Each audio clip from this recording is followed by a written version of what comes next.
breathing during PT tests is one of the more underrated strategies.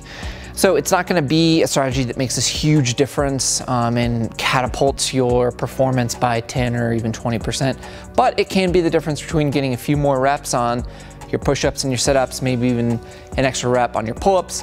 More importantly, it's just going to help reduce the cost of that PT test. Typically, a PT test is just one of many things you have to do, especially when you get to selection. It's just the beginning.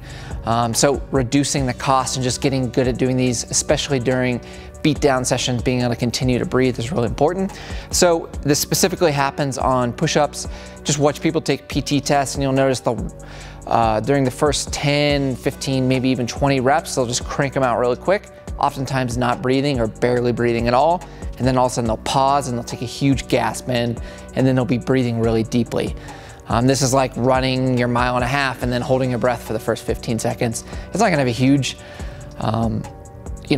change in the outcome of whatever your time is, but it just makes it a lot harder than it needs to be. So when you're focusing on your push-ups, your sit-ups, and even your pull-ups, you wanna focus on getting nice full breaths in and out, especially whenever you're resting. So if you're resting at the bottom of a pull-up, try to take big breaths. Oftentimes, you'll see people take these really fast, shallow breaths where the only thing that's moving is their belly. They're not getting any expansion through their full rib cage.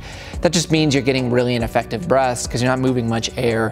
You're moving just a small percentage of the amount of air that you get, which means you're moving less oxygen into the body and getting rid of less waste products. So it's just inefficient. Again, it's not gonna have this massive performance increase, but over time, it will just help be one more tool to help make you more efficient. Your heart rate will get lower, which means you'll feel like you're less worked after you get off of it. It's gonna be difficult enough as is. You're just gonna go to maximum, local muscular fatigue or failure.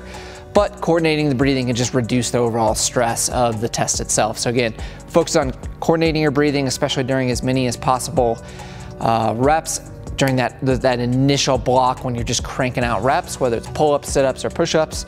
Focus on breathing through that.